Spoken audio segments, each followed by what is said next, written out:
Hey there. I'm so excited that you're interested in delving into your business. You guys are getting a bit of a rehearsed version of this because I just ran through it for half an hour and I went to hit save at the end of it and my computer told me the format could not be read. So let's try this again. I have a bunch of good information for you on how you can really use this downtime to better your business, provide a better service for your clients, and serve your market better and really kind of come out of it ahead of your competitors.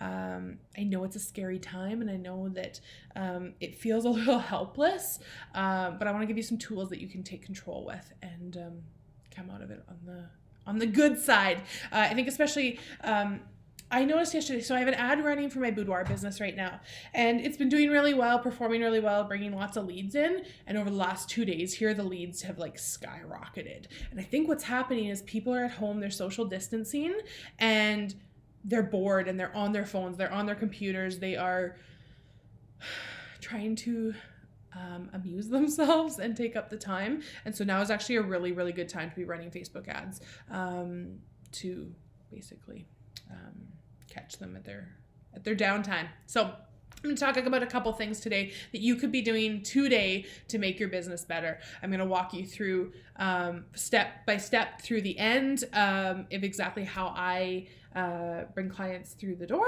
and how I get them nurtured and then making a purchasing decision with me. So let's start out number one. First things first, and I know this is boring, but it is the most important piece of your business. So often I hear branding is let's make sure this is recording. Yes, we're recording. Good. Branding is a logo, a color, a style that you love photographing authentic love, or people who are deeply in love, dark and moody, all these things. That actually isn't your brand. That may be a piece of your brand, but your brand is your superpower. Let me explain.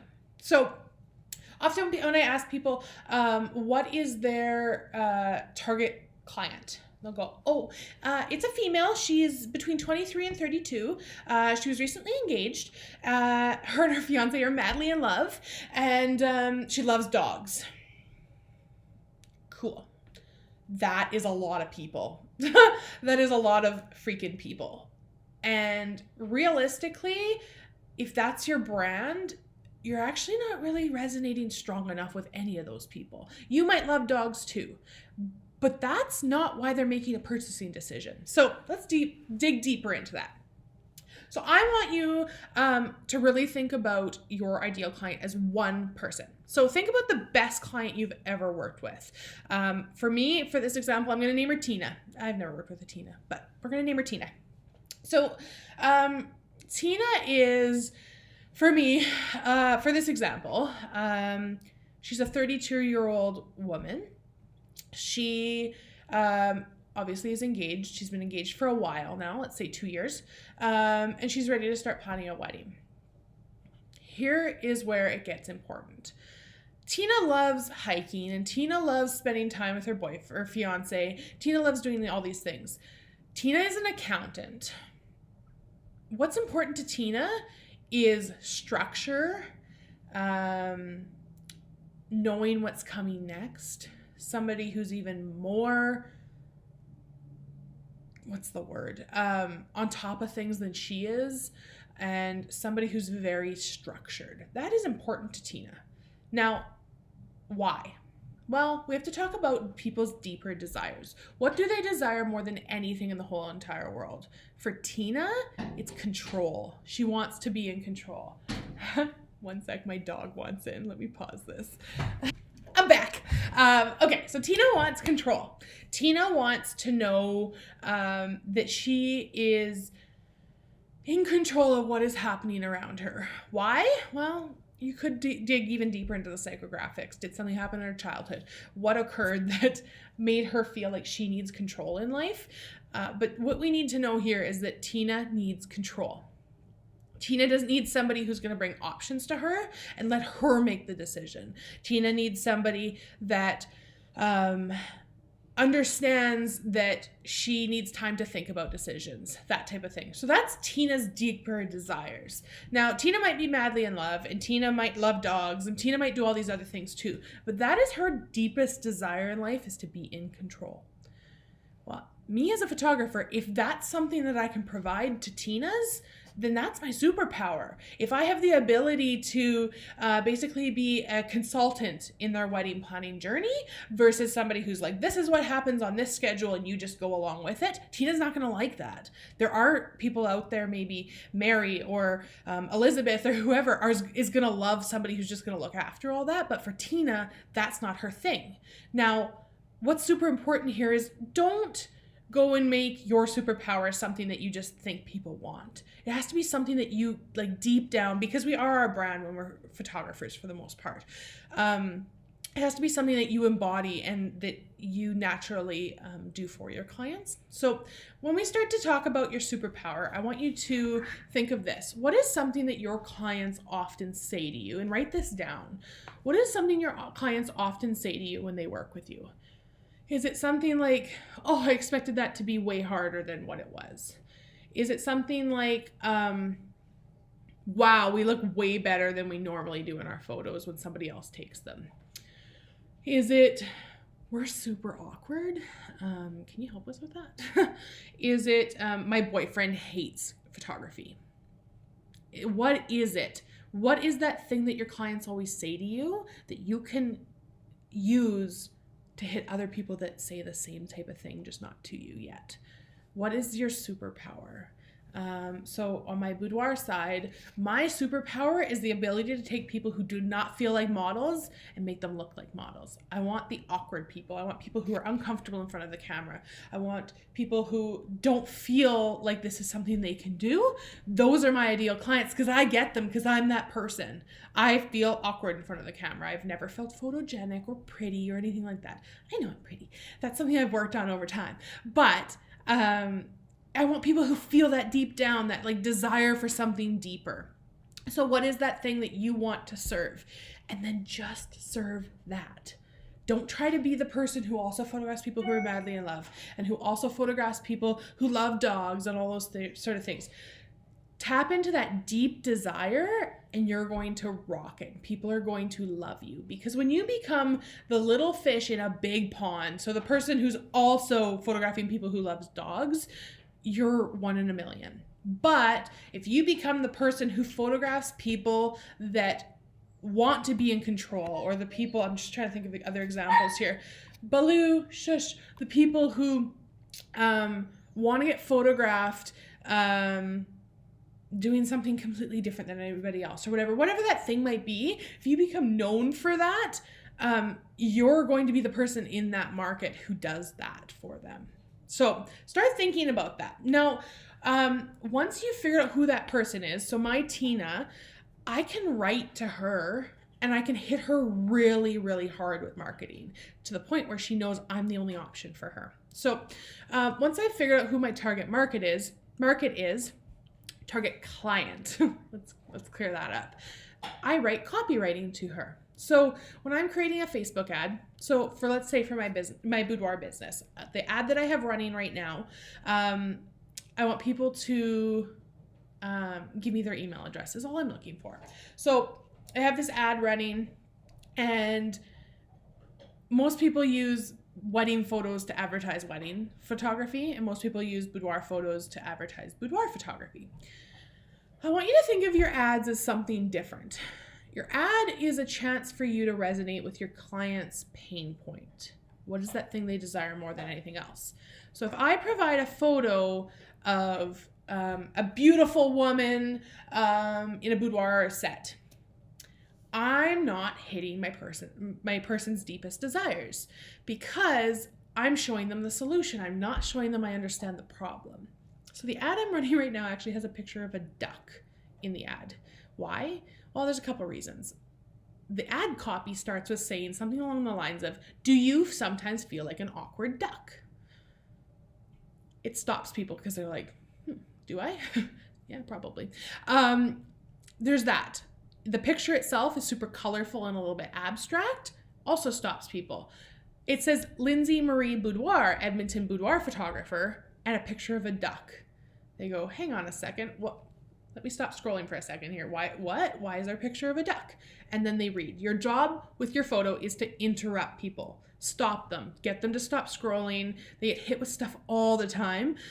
You want to stop their scroll, and you want them just to stop long enough that they read your headline. And then there's 6 more steps in my copy that I go through the problem, hinting at a solution, and then I ask for a call to action. I have a whole set of worksheets that guide you through all of this. I'm going to talk about those further in a minute here. But what I do is I sit down with my worksheet and I go, these are all the steps I want my client to take in their purchasing decision. And it's a long journey. People aren't ready to make a purchasing decision the second they see your ad, but they're ready to make a purchasing decision once you've given them enough value for them to understand that you are the solution. So they see this picture of a duck. They stop their scroll. They read a little bit. And they go, oh, I'm willing to give this person my email address so that she can give me something in return. My dog is barking at me because he thinks he's starving. But I'm willing to give them something in return, and or they're looking for something in return, and they're willing to just invest a teeny little bit. We're going to pause for one quick sec here. I'm going to go deal with my dog. Dog is dealt with. Okay, so they give me their email address, and then they get something in return. Well, how does that work? So I use Facebook lead generators a lot. And in this marketing bundle that I was talking about, I have a bunch of different stuff in there. So I have a whole worksheet that walks you through the purchasing decision format, helps you with your copywriting, gives you the whole formula for that. And one of those things is a whole video on how to set up a Facebook ad, how to use the metrics. It gives you how much money to spend, what to do with those metrics. All of that stuff is in there as well. But essentially my leads come in, and then the lead generator is linked with my MailChimp account, and they automatically start getting a series of emails that just provides value. It really hits their deeper desire or their pain point. And then after a while, then I ask for a purchasing decision. Remember, it's like dating. They're not ready for a proposal right off the bat. They're ready for some dates and then eventually a proposal. So I guide them through that whole process, and it's all mapped out using my worksheets. I know exactly what's coming next, and it's all mapped out, and I get to go live my life while it's all happening. So I get off playing with my dogs, or cleaning my house, or whatever I might be doing, and they're getting all this value from me, so that when I ask them to make a purchasing decision, they are ready to do that because I have hit their deep desire. I am the solution to their problem. And on the wedding side, it's the exact same. Doesn't matter what business you're in, that's what you're looking to do. If you start to think of the purchasing decisions you've made recently, especially on a bigger scale, why did you go that route? Well, probably because somebody hit that deeper desire that you needed. You felt heard, you felt understood, and therefore you're ready to open your wallet, and who carries a wallet anymore? But you're ready to do that and spend money with them. So these worksheets themselves, I know that everybody's feeling a little crazy right now with this whole COVID-19 thing, but I really want you guys to dive into your business. So you can use the link below, and you can grab those worksheets. They're on for 66% off right now. They're usually $150, and they're on sale right now for $49 Canadian. So if you're in the US, you get them even cheaper. But there's a ton of stuff in there. There's the whole worksheet to figure out who this ideal client is, every box for you to fill out so you know you're super clear on who you're writing to. I've got my whole campaign builder in there, so how to build out a Facebook campaign that actually pays back in the end. What else is in there? There's a whole video on how to build up Facebook ads. There is and Facebook ads that actually get you money back. So don't boost things. What a waste of your money. Facebook's a jerk, and they say, hey, you should boost this ad. It's performing 90% better than your other stuff or this post. Don't do it. It's a waste of your money. It is a sales tactic for people who don't understand how to create an actual ad. So don't do it through your Facebook, through your Facebook page. You should be doing it through the advertising manager. It's all in the video. What to do with the metrics that you get out of it. There's something else that's in there. 6-step copywriting formula. This copywriting formula can be used for a ton of things. It can be used for writing ad copy. It should be used for writing your website copy. It should be used for your automated emails that go out, anything like that. Use this ad copy. It really, really resonates with people and gets them from you understanding their problem, like catching their attention, understanding the problem, and providing just a like micro solution and then just a call to action to do something else. So there's a whole formula and stuff. So that link is below. It's on sale until the end of the day tomorrow.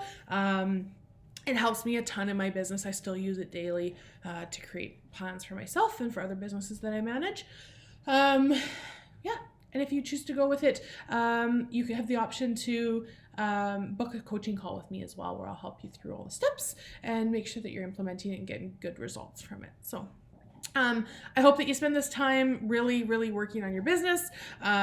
It's a really good opportunity for you to come out ahead of your competitors and have a business that's stronger and serves your clients even better.